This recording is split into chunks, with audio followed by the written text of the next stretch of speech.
Welcome to Oral Communication class. The most essential learning competencies for this module responds appropriately and effectively to a speech act. You did a great job. You've been late for hours. Good day. Sorry, it was my mistake. And please observe social distancing. Those are some speech acts. Our last topic for this quarter is about types of speech acts. So, what do you mean by speech acts? Ginagamit natin siya sa pang-araw-araw, ngunit hindi natin alam na siya na pala ay ang tinatawag natin na speech acts. So, ngayon, i-define natin what is speech acts. Speech acts are statements or utterances that are made by the speaker to achieve an intended effect or action.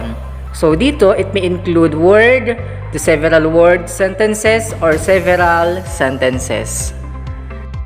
According to a theory of John Searle, speech acts is designed to help us understand how people accomplish things with their words. And according to Stanford Encyclopedia of Philosophy, speech acts are cases of speaker meaning that can or but need not to be performed by speaker, meaning that one is doing so. The speaker meaning of the utterance is the effect that intends to produce by means of recognition of intention. Speaker meaning can only occur when a person is first intends to produce an effect to the audience. Second, intends that this very intention be recognized by the audience. And intends this effect on the audience to be produced at least in part by the recognition of the speaker's intention. We have three types of speech acts: locution, elocution, and the perlocution. The first type of speech acts is the so-called locution or locutionary. It refers to a word or expression or phrase used by a particular person or group in a certain situations. It can refer to a figure of speech that has traditional meaning. It is also a person's style of speech. It is the act of producing an expression that is meaningful. Example of locutionary. Is that for real? This online class is so hard. Those are examples of locutionary act. Locutionary act consists of three sub-acts: phonic act, pathic act, and the rhetoric act. Phonic is the act of producing an utterance inscription. It is connected with the physical act of producing a certain sequence of vocal sounds in the case of spoken language, which is the so-called phonic act. A set of written symbols is in the case of written language. Next, we have phatic. It is the act of composing a particular linguistic expression. This refers to the act of constructing a well-formed string of sounds or symbols, be it in a word, phrase, sentence, or discourse in a particular language. And the last sub-act is the rhetoric. It is the act of contextualizing the utterance inscription. This sub-act is responsible for tasks such as assigning a reference, resolving pronunciation, and disambiguating the utterance inscription. This is referred as propositional acts by John Searle. Another type of speech acts is the so-called elocution or elocutionary acts. It refers to the actions performed by the speaker in producing a given utterance. These acts are closely connected with the speaker's intentions, and the listener should be familiar with the background or idea the speech happens in order to appropriately decode the elocutionary act performed by the speaker. So meaning elocutionary acts, there is a double meaning. So meron tayong mga examples dito ng locutionary act na katulad din siya ng elocutionary act. For example, can you bake a cake? Will you bake a cake? Could you bake a cake? Would you bake a cake? Can't you bake a cake? And won't you bake a cake? All the locutionary acts above are indirect requests. They all mean I am requesting you to please bake a cake. We have 5 categories of elocutionary acts by Searle 1975. Assertive, directive, commissive, expressive, and declaration. So what is assertive? Assertive is utterance intended to tell you how things are in the world. It is also a representation of reality. The purpose of this speech act is to communicate information about some state of affairs from the speaker to the receiver. So, paano natin malalaman kung ang isang sentence ay assertive?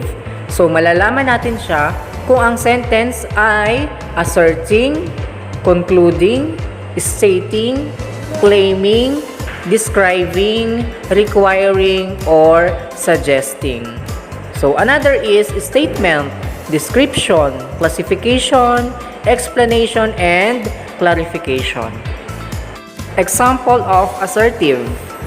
Rodrigo Duterte is the President of the Philippines. Another example of assertive. Women's brain is different from men's brain. Another category is directive. Directive is an act which commits the speaker to doing something in the future.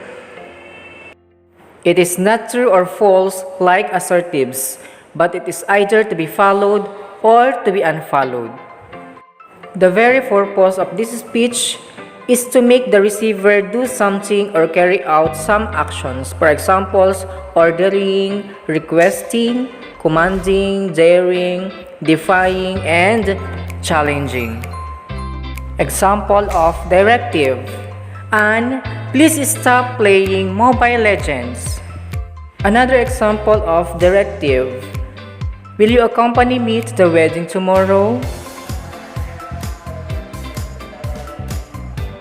Next, we have commissive. It reveals the intention of the speaker. It commits a speaker to some future voluntary action.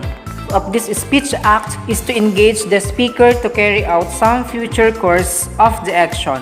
For examples, threatening, vowing, promising something, pledges, guarantees, covenants and oaths, and contracts. An example of commissive is, starting next month, I promise to wake up early. Another example of commissive, I will not remove the dog from the platform. Another category of elocutionary act is the so-called expressive. The purpose of this speech act is to express the speaker's emotion or attitude about an event or proposition. For examples, congratulating, condoling, welcoming, thanking, using excuses, deploring, or apologizing. When we say deploring, it means when you have disapproval of something. The following are examples of declaration. Welcome back to our class.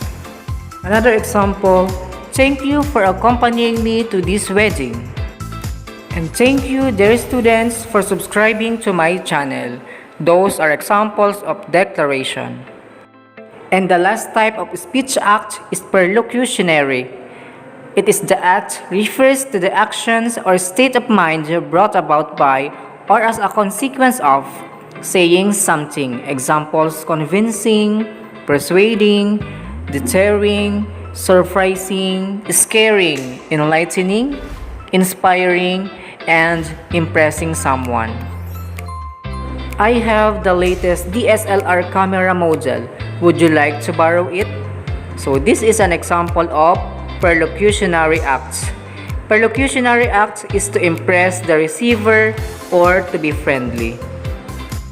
So now let us have a recap of what we have discussed. We have discussed the different types of speech acts such as locutionary act, elocutionary act, and perlocutionary act.